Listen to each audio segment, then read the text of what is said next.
안녕하세요. 차별하는 사람이 역으로 당하는 모습을 제대로 목격한 40대 여성입니다. 여러분들은 살면서 차별을 당해보신 적이 있으신가요?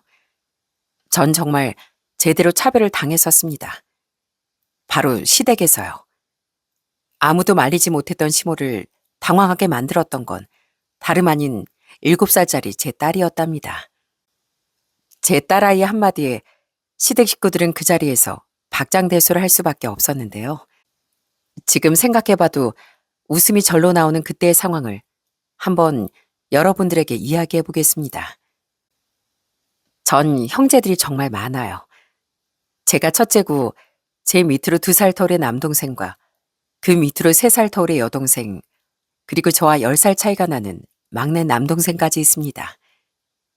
친정 부모님은 자식 넷을 키우기 위해 정말 아등바등 일을 하셨어요. 처음엔 동네 작은 슈퍼를 운영하시다 점점 슈퍼가 커져 제가 중학생 때부턴 좀 큰 마트까지 운영하셨답니다. 사실 벌이가 적은 편은 아니었는데도 부모님께선 자식들이 많다 보니 정말 아끼면서 생활하셨어요. 그리고 바쁘시다 보니 늘 동생들을 책임지고 돌봤던 건 저였습니다. 막내 남동생과는 10살 차이가 나니까 남동생이 유치원에 다닐 땐 늘 제가 하원을 시켰죠. 방학 때면 전 동생들을 챙겨야 했고 제 사생활이라곤 있을 수가 없었어요. 한 번은 제가 중학교 때 모아둔 용돈으로 다이어리를 하나 산 적이 있었는데 학교 끝나고서 집에 왔더니 그 다이어리가 아주 엉망진창이 되어 있는 겁니다. 아끼고 아끼며 쓰던 스티커는 죄다 뜯어져 있고 다이어리 속지도 찢어지고 사라진 게 한두 장이 아니더라고요. 알고 봤더니 제 다이어리를 탐냈던 셋째 여동생이 그걸 썼던 거였죠. 그날 정말 여동생과 치고받고 싸웠던 것 같아요. 그런데 나중에 그 사실을 아시고선 엄마 아빠가 저를 얼마나 혼내셨는지 모릅니다. 박순영, 너 고작 그 다이어리 하나 가지고 여동생을 그렇게 때려? 아니, 아무리 그래도 그렇게 때리는 건 아니지. 엄마 내가 내내 용돈 모아서 산 거 알잖아. 근데 어떻게 나한테 그렇게 혼낼 수가 있어? 제가 잘못한 건데 왜 나한테 그래? 말 안 하고 건든 건 잘못이지만 그래도 때리는 건 아니잖아. 너도 동생한테 얼른 가서 사과해. 싫어. 싫다고. 내가 왜 사과를 해? 애초에 내 물건 제가 안 만졌으면 내가 때리지도 않았지. 아니, 얘가 왜 그래? 동생이 좀 만질 수도 있는 거지. 엄마랑 아빠가 새로 사준다고 했잖아. 얼른 너 사과 안 해? 그날 전 무슨 고집이었는지 엄마 아빠의 말에도 동생에게 미안하단 말 한마디를 하지 않았어요. 어릴 적부터 전 제가 너무 불공평하다고 생각을 했었던 것 같아요. 나중에 보니 여동생은 부모님께 정말 크게 혼이 났고 부모님께선 저한테 전보다 더 좋은 다이어리를 사주셨답니다. 그런데 전 너무 억울한 나머지 그런 건 생각도 하지 못했던 거죠. 전 늘 북적북적 정신없는 집에서 얼른 독립하고 싶었습니다. 동생들은 그냥 걸림돌이나 다름없다고 생각했어요. 철없던 그땐 그저 가족들이 저에게 어떤 의미인지 잘 생각하지도 않았던 거죠. 그러다 정말로 제가 대학을 진학하며 집에서 독립을 하게 됐습니다. 동생들은 제가 기숙사로 들어가는 날 울기까지 할 정도로 섭섭해했지만 전 너무나 홀가분했어요. 솔직히 더는 동생들 뒤치다꺼리 안 해도 되니까 너무 행복하기만 하더라고요. 그런데 막상 그렇게 혼자 나와 생활하다 보니 제 생각과는 정말 다른 생활이 펼쳐지기 시작했어요. 그나마 기숙사에서 생활할 땐 괜찮았는데 나중에 자취를 하다 보니까 밥 한 끼 먹는 게 너무 힘든 일이라는 걸 알게 되었습니다. 밥을 하는 것부터 치우고 설거지하고 매번 청소하고 빨래도 하는데 집엔 아무도 없이 혼자 사니까 쓸쓸하고 외로울 때도 많았죠. 특히나 제 몸이 아프기라도 하면 어찌나 서러운지 그렇게 지긋지긋하게 생각했던 동생들 생각도 많이 나더라고요. 동생들이 점점 크면서 다들 의젓해지고 그렇게 저희는 점점 서로를 더 많이 의지하기 시작했어요. 특히나 제가 20대 후반 때 저희 집에 큰 사건이 하나 벌어진 적이 있었답니다. 바로 아빠 엄마가 크게 교통사고를 당하신 거였어요. 아침 일찍 마트 문을 여셨던 부모님은 새벽에 출근하시다 그만 사고를 당하셨어요. 그 일로 아빠는 몇 달을 입원하실 정도로 크게 다치셨고 엄마 역시 몇 주 동안 입원을 하셔야 했습니다. 그런데 딱 그때 형제들이 많다는 게 얼마나 행운인지 실감할 수 있었어요. 남동생들은 돌아가면서 아빠를 간병하고 저와 여동생도 돌아가며 엄마를 간병했습니다. 그러면서 정말 저희 형제들 사이가 돈독해졌던 것 같아요. 사실 어릴 땐 서로 다투고 싸우느라 미운 감정도 많았는데 부모님 간병을 하며 서로가 정말 애틋해지기도 하더라고요. 어느 날은 제가 엄마 간병을 하고 있으니 여동생이 도시락을 잔뜩 싸왔더라고요. 언니, 이거 얼른 먹어. 나 이거 아빠한테 가져다 주고 올게. 오야, 집에 가서 너 안 잤어? 언제 이걸 다 쌌어? 아니, 다들 병원밥 먹기 싫다고 했었잖아. 아까 막내랑 같이 장 보고 같이 만들었지. 언니랑 오빠가 고생하는 것 같아서. 자, 얼른 먹어. 맛은 장담 못하겠지만 그래도 괜찮을 거야. 아이, 넌 가서 쉬라니까. 어제 하루 종일 잠도 제대로 못 잤을 텐데 이거 만드느라 너 한숨도 못 잤겠다. 언니도 고생하잖아. 나만 고생하는 것도 아니고 말이야.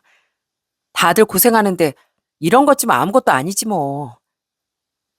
언제 이렇게 어른이 되었는지 씩씩해진 동생들을 보며 참 가족이라는 게 이렇게 소중하구나 다시 한번 느끼게 되었어요.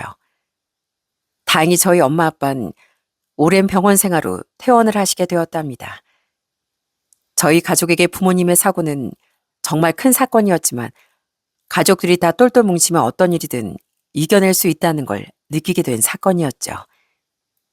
그 후로 부모님은 마트를 정리하고서 시골로 귀농을 하셨어요.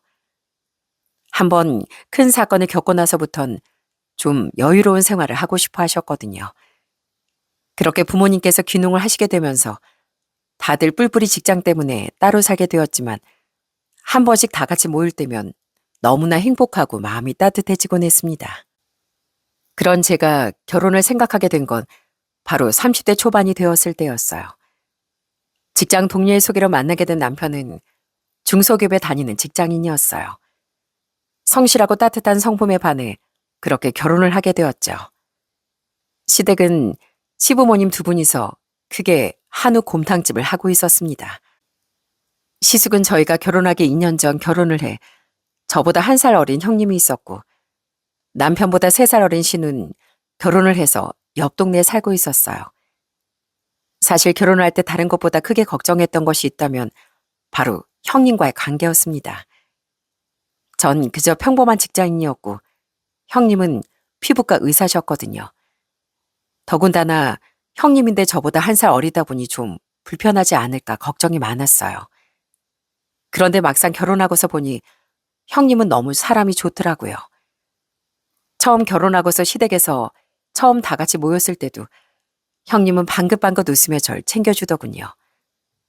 특히나 의사이니 옷이나 이런 것들도 좀 비싸고 새 걸로 가지고 다닐 줄 알았는데 보니까 옷차림도 엄청 수수하고 알뜰해 보였습니다. 그때 제가 입고 온 옷이 몇만 원 안 하던 옷이었는데 그 얘기를 하면서 저흰 급속도로 친해졌다니까요. 어머, 동서, 이거 어디서 샀어요? 아까 보니까 움직이는 것도 편안해 보이던데 소재도 좋아 보이고 이거 비싼 거예요? 아, 이 바지요? 아니요, 하나도 안 비싸요. 한 2만 원 했나? 직원들이랑 다 같이 공동구매해서 산 건데 저도 받아보고 깜짝 놀랐잖아요. 진짜요? 와, 엄청 비싸 보였는데 저도 어디서 샀는지 알려주면 안 돼요? 이걸요? 형님은 더 좋은 거 사 입으시는 거 아니셨어요? 에이, 제가 입고 있는 옷 중에 10만 원 넘어가는 거 하나도 없어요. 2만 원도 안 하면 꿀이죠. 혼자만 알고 있지 말고 저한테도 얘기해줘요. 그렇게 형님과는 정말 순식간에 친해졌습니다. 형님은 진짜 소탈하고 성격도 시원시원한데 애교도 참 많은 사람이더군요.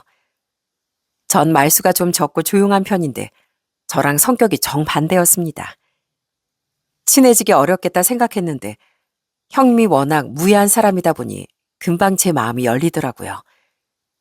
주변에서 고부 갈등만큼이나 어려운 게 형님 동서 사이라고 많이들 했었는데 형님이 그렇게 워낙 좋은 사람이라 그래도 이 걱정은 덜었구나 싶었습니다. 그런데 또 다른 고민이 생겼어요. 그건 바로 시어머니였습니다. 시모는 제가 처음 시집 올 때부터 절 좋아하시진 않았어요. 심지어 형님이 피부과 의사이다 보니 저와 참 비교를 많이 하셨죠. 명절이면 명절 선물 가지고도 비교를 어찌나 했는지 모릅니다. 첫 명절날 저흰 잘 모르고서 한우 세트를 준비한 적이 있었거든요. 그런데 나중에 알아보니 이게 또 형제들이 있으면 다들 비슷비슷하게 맞춘다고 하더라고요. 저흰 그것도 모르고 신경 쓴다고 나름 생각해서 준비를 해간 거였습니다. 그때 형님 낸 과일 한 박스와 용돈을 챙기셨어요. 그런데 그걸 받고선 시모가 어찌나 저희를 타박하셨는지요. 아유, 니들이 이런 거 괜히 부담스럽게 가지고 오면 어쩌니. 너희 형님 좀 본받아라. 니들 생각해가지고 소소하게 명절 선물 챙기는 거. 참 이런 거 하나하나 다 얘기를 해줘야 되겠어? 아유, 엄마. 우린 나름 생각한다고 준비한 건데 뭘 그렇게까지 얘기해요. 첫 명절이니까 더 챙길 수도 있는 거지. 사람 무안하게. 아유, 무안하긴.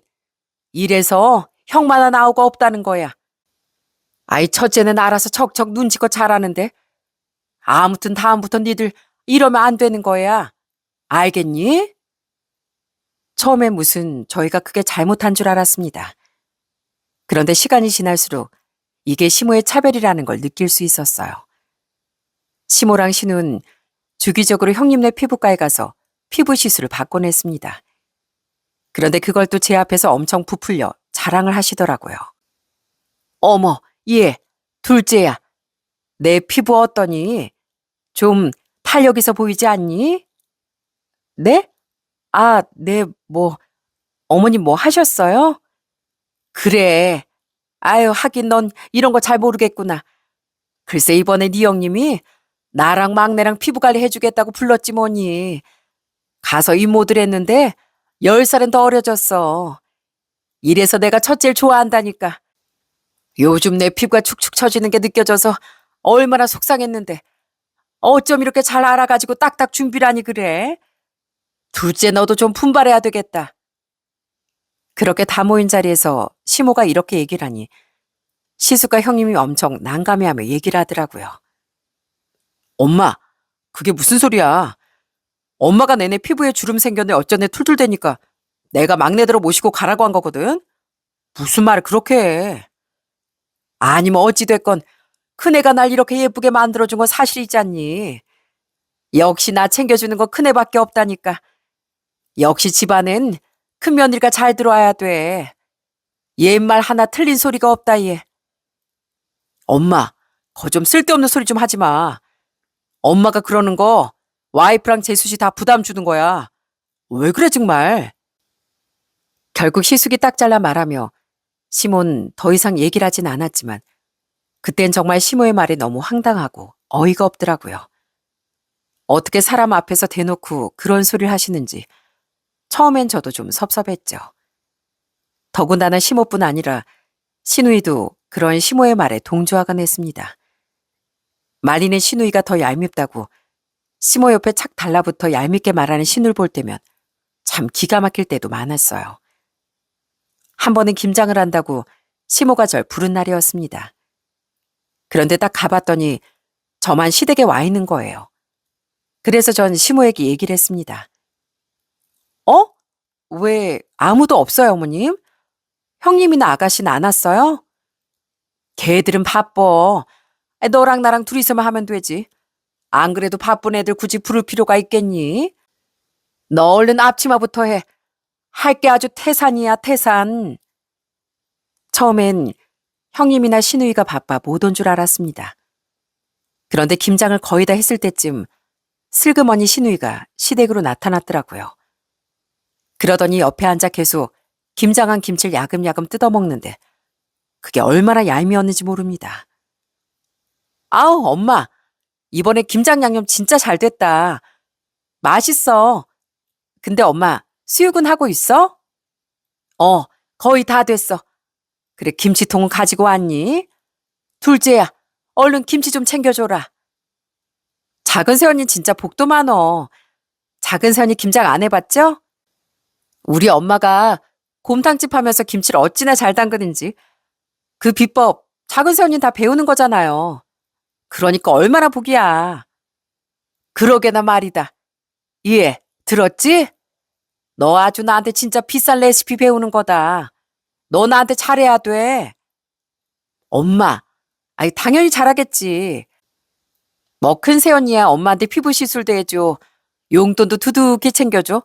노후도 책임져줘. 아이 그렇게 잘하는데 그거 보면서 작은 새언니도 잘하겠지. 안 그래 언니? 그렇게 전 아무 말도 안 하는데 둘이서 쿵짝 맞춰 말하는 걸 들으며 정말 기가 막히더라고요. 절 불러놓고선 일을 시키는데 저한테 고마워하라뇨.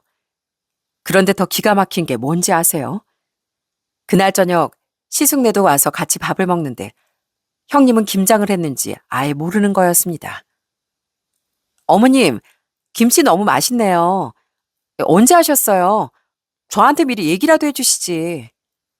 어, 오늘 했다, 오늘. 둘째가 와서 김장했으니까 넌 신경 쓰지 말어. 네? 오늘요? 아니, 그럼 왜 저한테 얘기를 안 하셨어요? 동서가 왔으면 저도 와야죠. 동서, 오늘 고생 많았겠다. 이걸 다 했어? 아유, 고생은 무슨, 뭐 이거 가지고 무슨 고생을 해. 쟨 행동이 느려가지고 좀 이런 것도 하면서 운동해야 돼. 너야 바쁘니까 오기 힘들잖니. 아, 직장 다니는 애가 내내 앉아만 있고 그러면 몸 나빠져. 이렇게 한 번씩 크게 움직이고 그래야지. 기가 막힌 시모의 말에 시숙과 남편은 어이없어하며 말을 했습니다. 엄마, 이 사람 휴가까지 내면서 엄마 도와주러 온 건데 무슨 말을 그렇게 해? 그리고 뭐 이 사람은 일 안 해? 진짜 섭섭하네. 그러니까 엄마, 그러는 거 아니에요. 재수 씨 혼자 얼마나 고생했겠어. 제발 좀 그러지 마세요. 아니, 내가 뭘 어쨌다고 그래. 아, 의사 선생님이 자리를 뺄 수나 있겠어? 직장이냐 휴가 쓰고 연차 쓰고 그러면 쉴 수나 있지. 아, 나도 다 나름 생각해서 한 건데 뭘 그거 가지고 그렇게 화를 내니? 그때 이후로 사실 전 시모에 대한 마음이 뚝뚝 떨어졌습니다. 결혼 초반에 이런 일을 겪고 나니 더 이상 시모와 사이좋게 지내고 싶지 않더라고요. 그 뒤론 시모가 무슨 잔소리를 하든 전 제대로 대꾸도 하지 않았죠. 뭐 말을 해봤자 시모는 아예 듣지도 않았지만요. 점점 시모가 사람을 차별하는 게 느껴지니 처음엔 좀 섭섭하기도 했지만 나중에 전 시간이 갈수록 시모에게 대꾸도 안 하게 되더라고요. 그런 제 태도 때문인지 시모는 더 절 약올리려고 하는 건지 몰라도 자꾸만 제 앞에서 형님과 절 비교하기 시작했고요. 가끔씩 시댁에 가서 밥을 먹을 때면 집에 갈 땐 항상 형님네만 반찬을 싸주시곤 하더라고요. 그러면서 저한테 하는 말이 진짜 웃기는 거 있죠? 큰애야, 이거 갈 때 가지고 가거라. 요즘 밥 해 먹기 힘들지? 아마 일주일은 든든할 거다. 아, 어머님, 뭘 이렇게 많이 싸주셨어요. 저번에도 주신 거 많았는데 어머님네 드시죠. 아유, 무슨. 그래도 내가 건강할 때 니들 챙겨야지. 그래야 내 말년에 니들이 나 챙겨줄 거 아니야. 내가 해준 대로 니들이 해줄 거 아니니. 아이, 그럼 내가 잘해야지. 둘째는 저녁에 시간 많으니까 괜찮지? 음식도 자꾸 해버릇해야 잘할 수 있는 거야. 내가 너 생각해서 반찬 안 챙겨주는 거니까 너무 섭섭해하지 말고. 똑같이 맞벌이를 하는데도 시몬 형님 낸 시간도 없고 바쁘니 챙겨주고 전 그 와중에 살림 연습을 해야 하니 안 챙겨주겠다는 말이 너무 황당하고 어처구니가 없더라고요. 그러다 결혼하고서 1년 후 전 딸을 낳게 됐습니다. 형님은 그때 당시 아이가 없었어요. 형님한테 들어보니 아직 아이를 낳고 싶은 생각이 없어 계획하지 않는다더라고요. 그런데 그런 형님의 의견은 생각도 안 하고 시모는 자기 멋대로 생각을 하더라고요. 출산을 하고서 형님과 시숙도 와서 엄청 축하해주고 선물도 정말 잔뜩 챙겨줬어요. 동서, 너무너무 고생 많았어요. 진통 많이 힘들었죠? 진짜 고생 많았어. 이거 산후조리할 때 보탰어요. 어머, 형님, 이런 거 괜찮은데. 정말 고마워요. 집으로도 아기용품 엄청 보내셨던데. 주변에 물어보니까 필요한 게 생각보다 많다더라고요. 나중에 또 필요한 거 있으면 언제든 편하게 얘기해요. 너무너무 축하해요. 아픈 것도 없이 건강하게 이렇게 출산해서 얼마나 다행인지 몰라요. 이렇게 형님과 시숙은 절 진심으로 축하해주고 걱정도 많이 해줬답니다. 그런데 시모는 제가 입원해 있을 때 병원에 와선 뭘 했는지 아시나요? 무슨 제가 출산한 걸 꽁꽁 숨겨야 하는 일 마냥 얘기를 하셨답니다. 네 형님도 불렀다며? 아유, 괜히 네 형님을 왜 불렀어? 그냥 너 조용히 퇴원하고서 아이 낳았다고 하면 되지. 뭐 좋은 일이라고. 네? 어머님, 그럼 아이 태어난 게 좋은 일이 아니에요? 그렇게 말씀하시면 제가 너무 서운하죠. 아니, 뭐 그런 건 아니지만, 그래도 순서라는 게 있지, 순서. 네 형님네 애도 아직 없는데 니들이 먼저 애 낳았다고 하면 얼마나 속상하겠니. 그런 것도 생각해서 니들이 잘 계획을 해야지. 아휴, 내가 아주 그냥 속상해서 눈물이 다 나더라. 뭐 어찌됐건 수고했다. 자, 이거 바꿔라. 괜히 동네방네 얘기하고 다니지 말어. 네 형님이 워낙 착하고 심성이 고와서 뭐라 안 하는 거지. 속으로는 얼마나 속상하고 슬프겠니. 네가 아무것도 모르는 것 같아서 내가 말해주는 거야. 그러면서 시모는 저에게 봉투 하나를 내미셨어요. 그래도 나름 생각해서 챙겨주시는구나 하고 봉투를 열어봤더니 그 안엔 10만 원이 들어있더군요. 솔직히 그땐 이것도 감지덕지라고 생각했습니다. 그런데 이 돈 때문에 제가 화가 난 건 제가 딸을 출산하고 2년 후였어요. 형님네도 2년 후 아이를 낳게 됐는데 형님네는 아들을 낳았거든요. 그랬더니 시모는 아주 그냥 동네방네 자랑을 하고 다니고 형님이 출산을 한 낸 곰탕집 문까지 닫으셨더라고요. 형님이 병원에 간 그 순간부터 시숙이고 형님이고 시모한테 집으로 가시라고 했지만 시모는 끝까지 형님 곁을 지켰습니다. 그러다 보니 시숙과 형님이 무척 난감해 하시더라고요. 그리고 저희가 형님을 보러 갔을 때 시몬 다 있는 자리에서 대놓고 형님한테 봉투 하나를 내미시는 거예요. 큰애야, 정말 고생 많았다. 내가 너 어떻게 될까 봐 얼마나 걱정 많이 했는지 몰라. 이렇게 건강하게 잘 회복해줘서 고맙다. 자, 이건 우리 큰며느리 고생 많이 했으니 주는 거야. 500만 원이다. 요즘 산후조리원이 비싸다며? 거기 보태 쓰거라. 네? 어머님, 500만 원이요? 아유, 아니에요, 어머님. 이거 그냥 가지고 가세요. 아니다, 아니야. 너도 이거 받아서 너 건강하게 잘 회복해야지. 부담 갖지 말고. 나중에 나 말년에 네가 나 이렇게 잘 챙겨주면 되지 뭐. 그러니 부담 갖지 말어. 모르는 사람이 보면 며느리 살뜰하게 챙기는 시어머니처럼 보였겠지만 시댁 식구들은 시모의 이런 행동에 아무도 웃지 못했네요. 대놓고 둘째 며느리와 첫째 며느리를 차별하는데 누가 거기서 웃을 수 있었겠어요? 시모의 이런 태도에 제일 난감해했던 사람은 바로 형님이었답니다. 자꾸 시모가 이렇게 대놓고 차별하니까 시숙이고 형님은 다 같이 모인 자리를 아예 만들질 않기 시작했어요. 모이기만 하면 시모가 이간질을 시키니 점점 시댁에서 모이는 날은 줄어들었답니다. 그래도 명절이나 생신 또는 어떤 행사가 있을 때마다 시몬 저와 형님 사이를 이간질하곤 했어요. 그러다 보니 형님이랑 저랑 친해지려고 하다가도 어색해질 때가 많았죠. 시몬, 형님이 무슨 일이라도 할라치면 말리기 바빴습니다. 어머님, 이거 제가 묻힐까요? 아유, 아니다, 아니야. 넌 그냥 저기 가서 좀 쉬고 있어. 손 아껴야지. 예, 둘째야. 너 뭐하니? 빨리빨리 좀 움직여. 힘들게 일하는 이 형님 고생시킬 거야? 군뱅이도 아니고 뭘 그렇게 굼뜨게 하고 있어. 어머님, 제가 할게요, 제가. 동선 지금 바쁘잖아요. 제가 하면 돼요. 아니다, 아니야. 둘째가 손 붙인 김에 하면 되지. 뭘 네가 해. 넌 저기 가 있어. 대놓고 차별하는 심을 볼 때면 진짜 기가 차고 어이가 없더라고요. 그렇다고 제가 가만히 있었던 건 아니었어요. 한 번씩 기분 나쁜 티를 낼 때면 시몬 그런 제가 이해가 안 된다는 식으로 말하곤 했습니다. 어머님, 전 뭐 날 때부터 무술이고 형님은 아니에요? 아무리 그래도 그런 식으로 얘기하시는 건 좀 아니죠. 아니, 내가 너더러 무슨 무술이래? 그냥 네가 손대고 있으니까 마저 쭉 하라는 거지. 괜히 이제 오네. 손대서 더럽힐 필요가 뭐가 있어. 그리고 애시당초 네가 빨리빨리 움직였으면 진작에 끝났을 일을 여태까지 한 거 아니냐? 네 형님 오늘까지 일하는데 넌 오늘 쉬면서 뭐가 그렇게 기분 나빠? 쉬는 사람이 좀 더 움직이면 되지.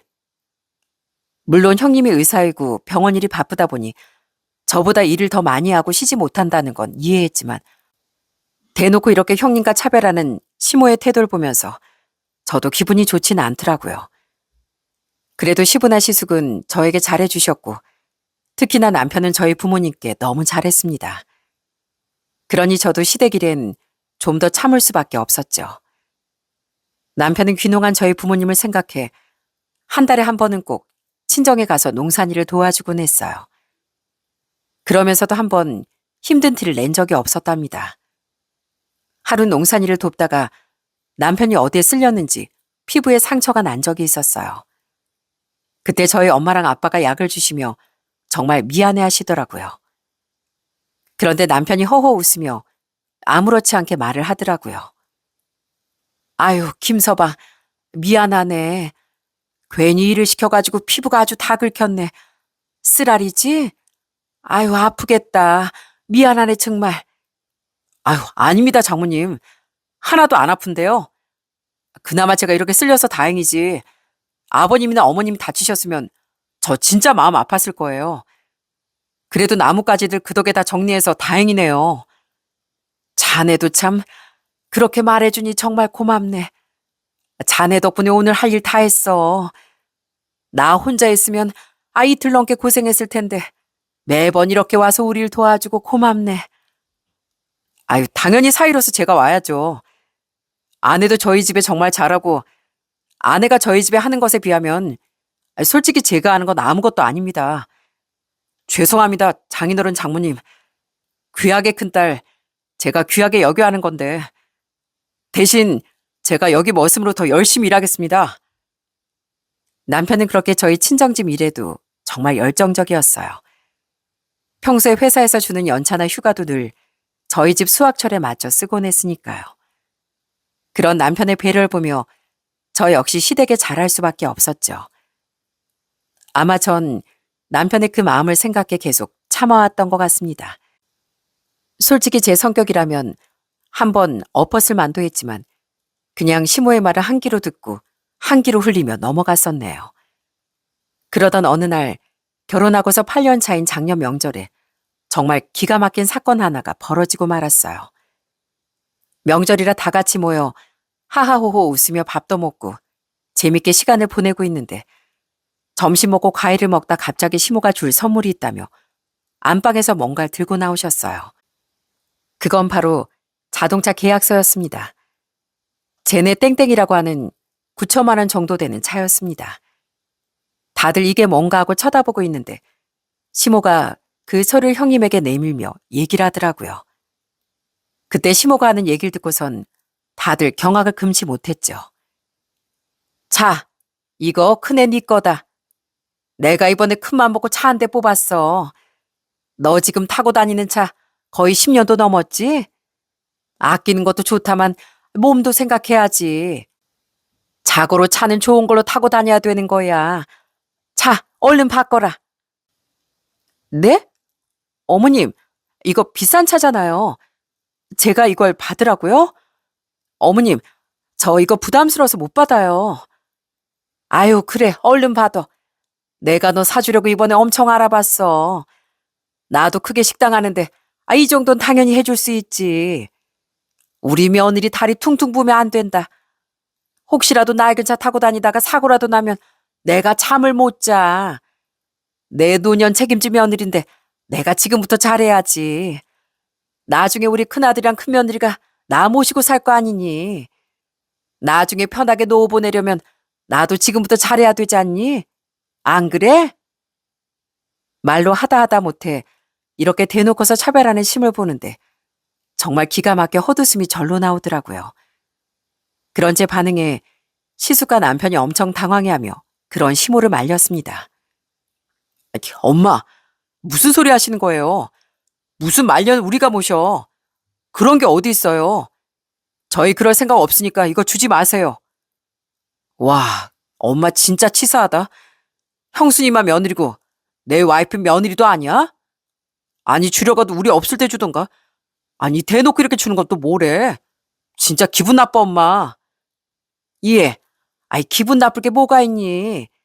아무리 세상이 변했다고 하지만 부모 모시는 건 장난 큰 며느릴 뿐이지 뭐.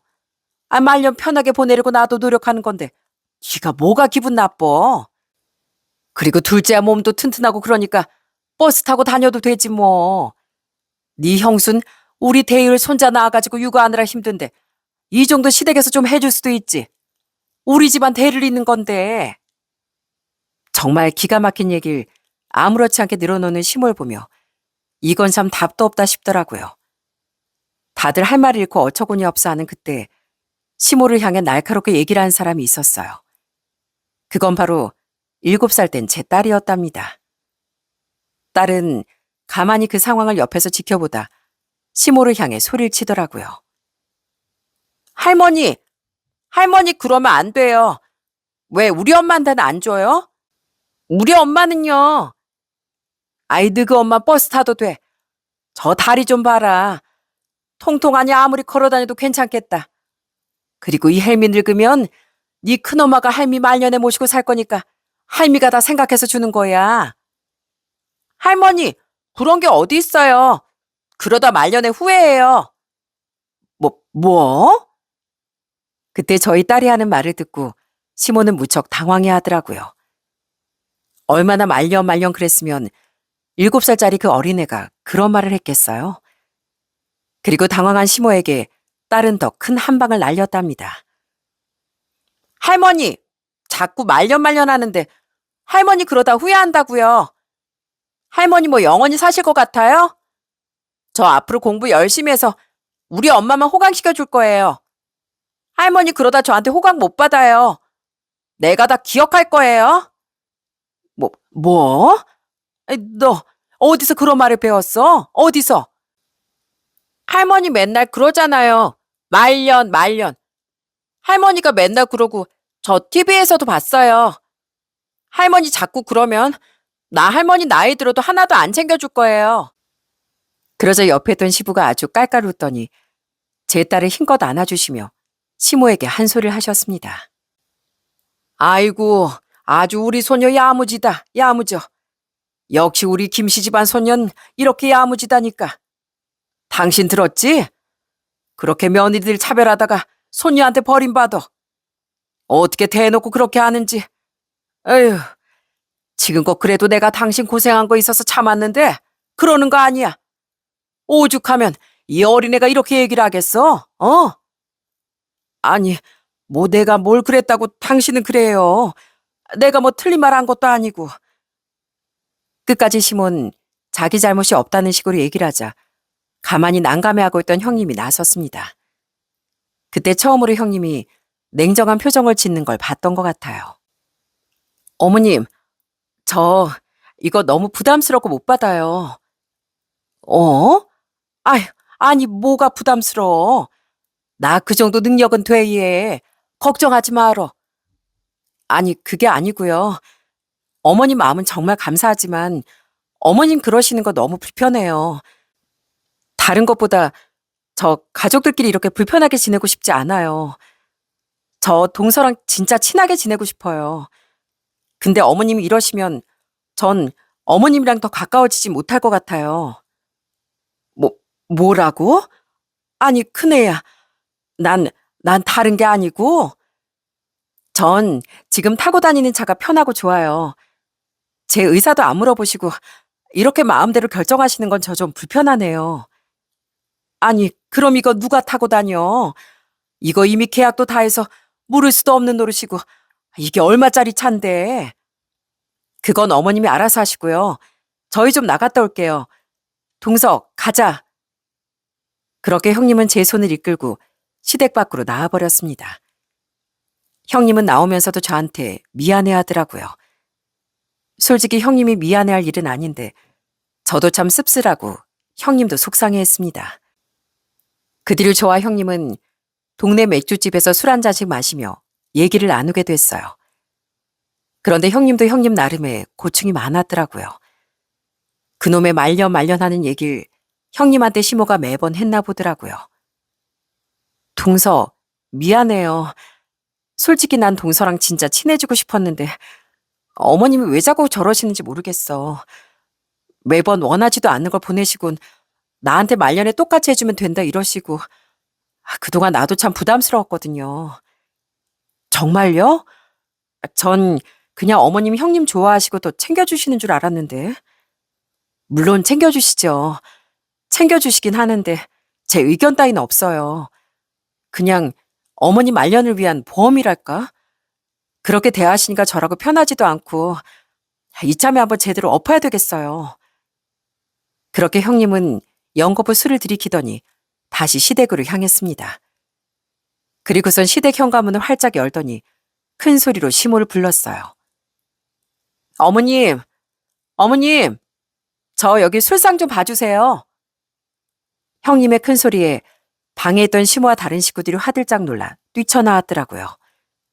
그러더니 시숙이 저한테 묻더라고요. 엄마, 거봐. 내가 엄마 그러지 말라고 했잖아요. 아휴, 나 우리 아내 술 마시는 거 석 달 만에 처음 보네. 아니, 재수씨, 오늘 술을 얼마나 먹었어요? 저희요? 저희 소주 3병 마셨는데요. 허, 뭐요? 우리 아내 소주 반 병밖에 못 마시는데. 엄마, 이제 진짜 큰일 났다. 큰일 났어. 형님은 아무렇지 않게 신발을 벗더니 거실에 떡하니 자리를 잡았어요. 시모는 그런 형님의 태도에 당황해하며 물었습니다. 뭐? 아니, 큰애야, 너 왜 이렇게 취한 거니? 어머님, 술상 좀 봐주시라고요. 며느리만 술상 차리라는 법 없잖아요. 저희 술상 좀 봐주세요. 아니, 큰애야, 너 제정신이니? 아이, 정신 차려. 나니 시애미야, 시애미. 시모는 황당해하며 얘기를 했지만 그런 시모의 말에 아랑곳하지 않고 형님은 당당하게 얘기하기 시작했습니다. 바로 시모가 저에게 했던 걸 똑같이 얘기하기 시작하더라고요. 알아요, 알아.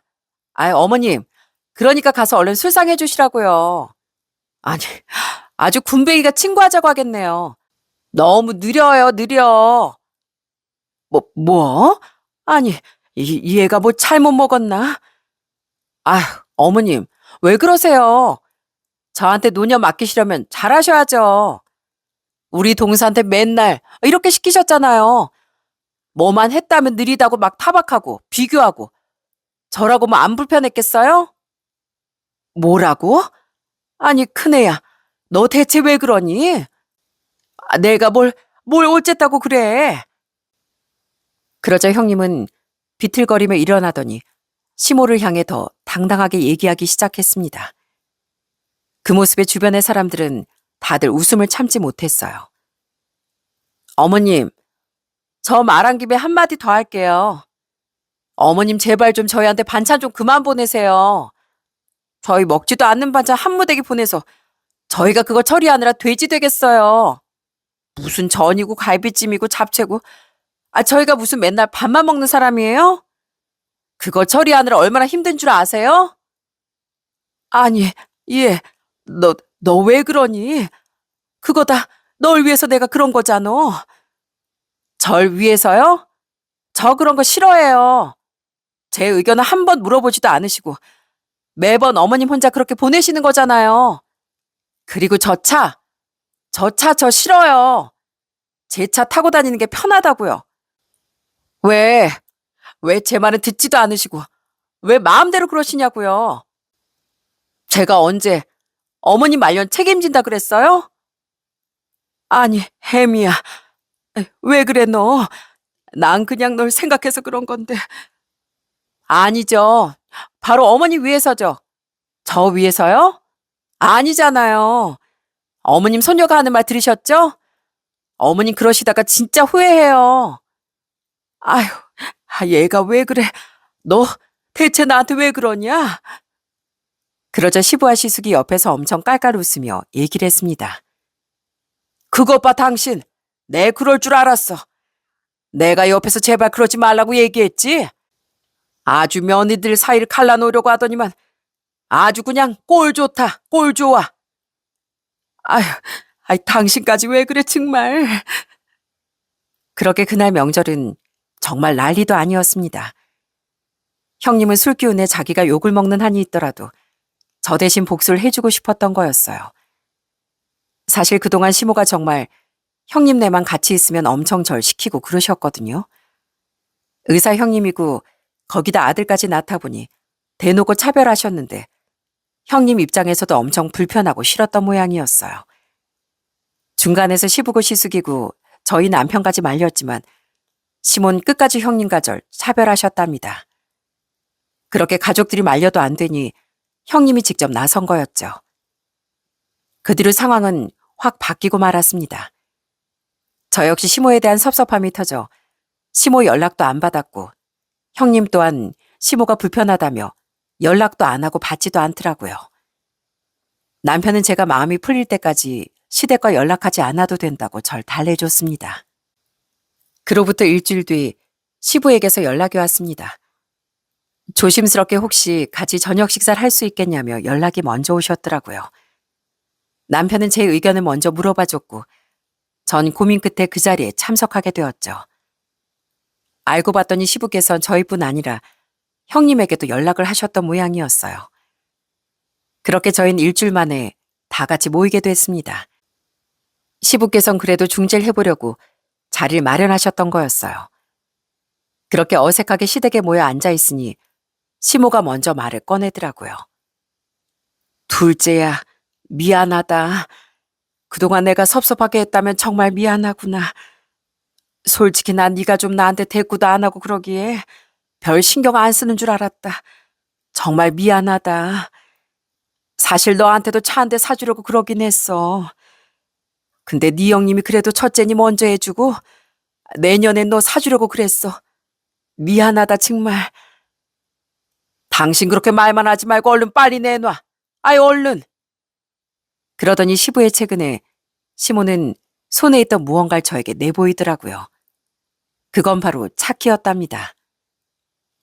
이거 그 차 나와가지고 이거 너 타고 다녀라.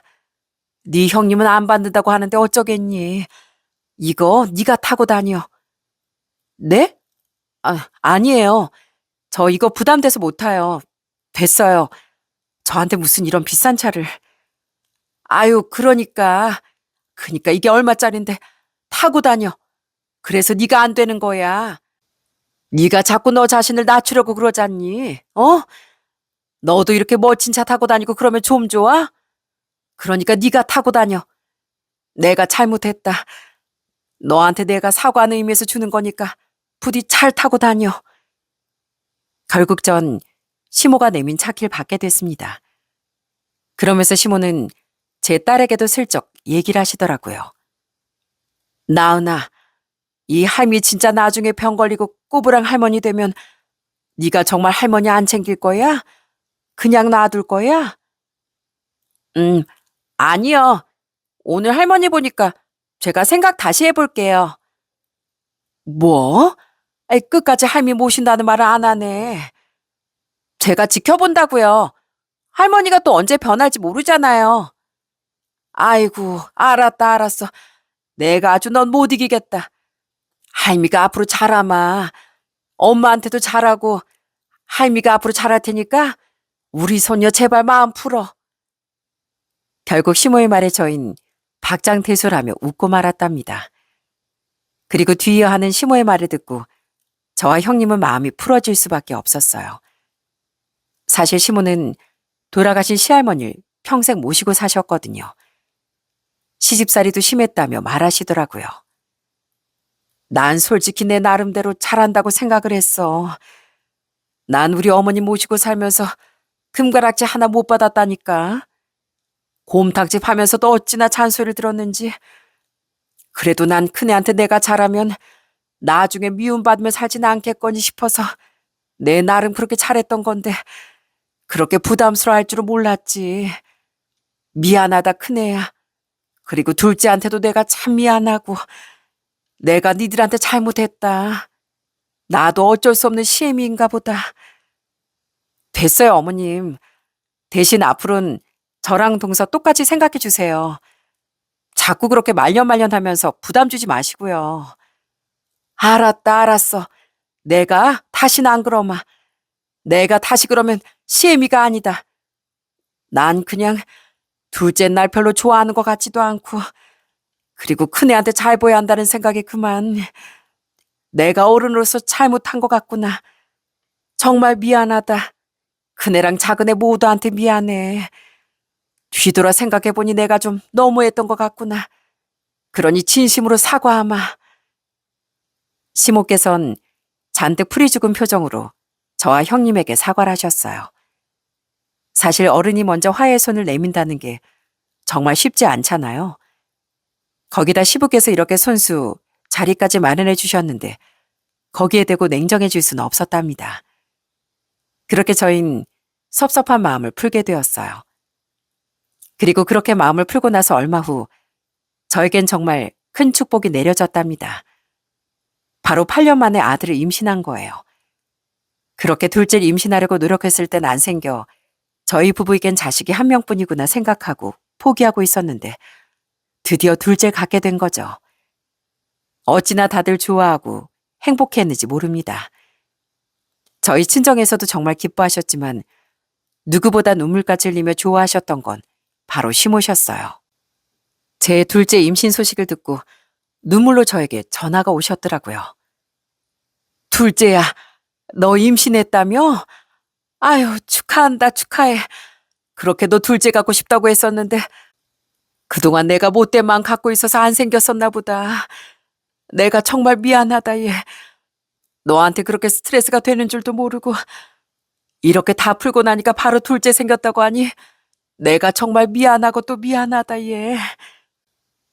그렇게 시모는 저희가 화해를 하고서 얼마 지나지 않아 둘째 임신을 한 걸 아시고선 다시 한번 자신의 행동이 얼마나 큰일이었는지 반성하셨습니다. 그 후 지금은 임신 7개월이 지났고 배가 많이 커졌어요. 문제는 아무래도 제 나이가 40대가 지나다 보니 노산이기도 하고 체력도 많이 떨어져 힘들 때가 많더라는 거죠. 그런데 요즘 누가 절 제일 많이 도와주는지 아세요? 그건 바로 제 시모랍니다. 요즘 시어머니께선 매일같이 저희 집에 찾아오셔선 청소도 해주시고 빨래도 해주시고 밥이며 우리 딸이랑 놀아주기도 하세요. 아침 새벽부터 곰탕집을 여시고선 직원들과 시부께 다 맡기고선 요즘은 아예 저희 집으로 출퇴근하신답니다. 그러면서 항상 절 얼마나 챙겨주시는지 몰라요. 밥 먹을 때가 되면 시몬 저 챙기느라 바쁘시답니다. 둘째야, 이거 좀 먹어봐. 네 입맛에 맞을지 모르겠네. 저번에 보니까 부추무침 잘 먹던데 저녁엔 그거 해서 먹을래? 내가 가기 전에 해놓고 가마. 아휴, 어머님, 힘들게 자꾸 뭐 하지 마세요. 어머님 오셔서 이렇게 집안살림 도와주시는 것만으로도 감사한데요. 너 몸도 힘든데 내가 이렇게 움직일 수 있을 때 도와줘야지. 내일 쉬는 날이니까 나은이 끝나면 내가 데리고 가마. 오랜만에 성호랑 주말에 푹 쉬거라. 그리고 청소할 거 있으면 네가 하지 말고 성호 시켜. 알았지? 이렇게 시모는 정말 180도 달라지셔서 지금은 절 누구보다 아껴주고 배려해 주신답니다. 이번 추석엔 제가 둘째를 임신했다고 손 하나 까딱 못하게 절 방에 두시고선 형님과 시모 두 분이서 열심히 음식을 하셨어요. 이젠 저도 이런 시모의 마음에 섭섭했던 마음도 다 풀렸고 행복하게 잘 지내고 있습니다. 앞으로 태어날 우리 늦둥이까지 저희 네 식구 더 행복하게 살 수 있도록 저도 노력을 많이 하려고요. 저희 시어머니랑 시아버지, 그리고 형님과 시숙, 시누이네 가족들도 다 건강하게 지냈으면 좋겠습니다. 저희 부모님과 동생들도 다들 행복하게 잘 지내고 계시네요. 예전엔 돈을 많이 벌고 진짜 부자처럼 사는 게 꿈이었는데 이젠 양가 부모님 그리고 가족들이 별탈 없이 무탈하게 지내는 게 제 소원이랍니다. 사람이 살면서 주변 환경에 따라 성격이나 이런 게 참 많이 바뀌는 것 같아요.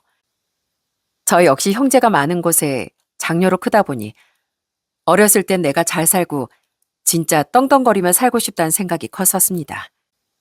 그런데 이런저런 일들을 겪다 보니 주변 사람들과 트러블 없이 화목하게 사는 게 참 행복한 삶이구나 하는 생각이 들더군요. 저한테 못하는 사람들은 그냥 무시하고 살면 되겠다 싶었는데 또 사람 사는 게 그냥 무시하는 것만으론 답이 아니더라고요. 어찌됐건 갈등이 있다면 되도록 잘 풀어나가고 사이좋게 잘 지내는 방법을 찾는 게 우선이었어요. 아마 그때 저희가 얘기를 나누지 않고 섭섭한 마음에 그대로 아예 연을 끊어버렸다면 지금의 이 행복은 잘 느끼지 못했을 겁니다.